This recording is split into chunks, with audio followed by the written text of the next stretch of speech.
हाँ रजत, अब मैं तुम्हें टेंस शुरू करूँगा।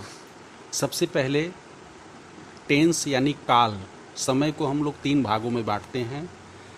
प्रेजेंट मतलब होता है वर्तमान, जो इस समय है। पास्ट टेंस मतलब भूतकाल, जो बीत चुका है। और फ्यूचर टेंस मतलब जो भविष्य में होने वाला है। तो इस तरह हम लोग 3 भागों में बांटते हैं। और फिर एक एक काल, एक एक टेंस को हम लोग 4-4 भागों में बांटते हैं। पहला सिंपल या इंडेफिनिट, दूसरा कॉन्टिन्यूअस, तीसरा परफेक्ट, चौथा परफेक्ट कॉन्टिन्यूअस। तो सबसे पहले हम लोग प्रेजेंट इंडेफिनिट या सिंपल प्रेजेंट के बारे में शुरू करेंगे। सिंपल प्रेजेंट में हम लोग हिंदी में जिस तरह के सेंटेंसेस प्रयोग करते हैं, जैसे वह खेलता है, वह पढ़ता है, वह दौड़ता है, इस तरह के सेंटेंसेस आते हैं, जिसका पहचान लास्ट में ता है, ती है और ते है होता है। इसको बनाने का जो नियम होता है,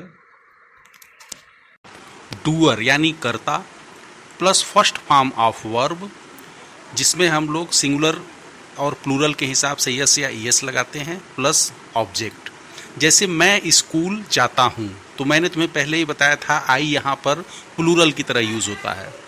तो प्लूरल में हम वर्ब में कुछ नहीं लगाते हैं, डायरेक्ट वर्ब का फर्स्ट फॉर्म यूज करते हैं। जैसे मैं स्कूल जाता हूँ, आई गो टू स्कूल, यहाँ आई डूअर हो गया, प्लस गो वर्ब का फर्स्ट फॉर्म हो गया और स्कूल ऑब्जेक्ट हो गया।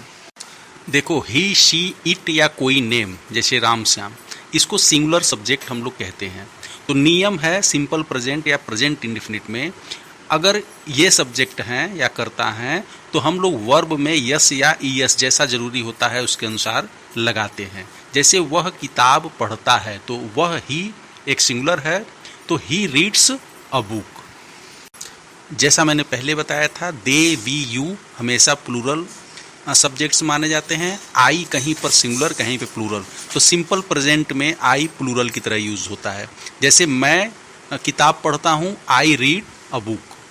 तुम किताब पढ़ते हो, यू रीड अ बुक। लेकिन अगर वही सिंगुलर, जैसे वह किताब पढ़ती है, तो ही रीड्स अ बुक। देखो, ध्यान देने वाली बात है कि इसको हम लोग कैसे पहचानेंगे कि यह कौन सा टेंस है।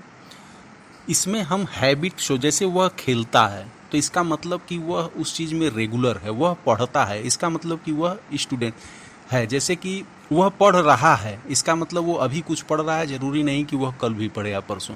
लेकिन जब हम कहते हैं कि वह पढ़ता है, इट मीन्स कि वह एक स्टूडेंट है और यह चीज़ उसके हैबिट में है। अब सर मैं बोलता हूँ, जैसे I write a poem, he reads a book, they love to play football, he goes to the library,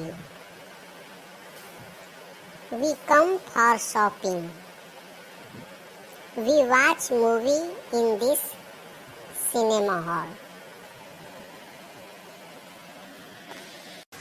very good Rajat. इसी तरह और भी कम से कम 20-25 सेंटेंसेस बनाने की कोशिश करना। फिर तुम्हें हम सिंपल प्रेजेंट के नेगेटिव और इंट्रोगेटिव बनाना सिखाएंगे। Good luck.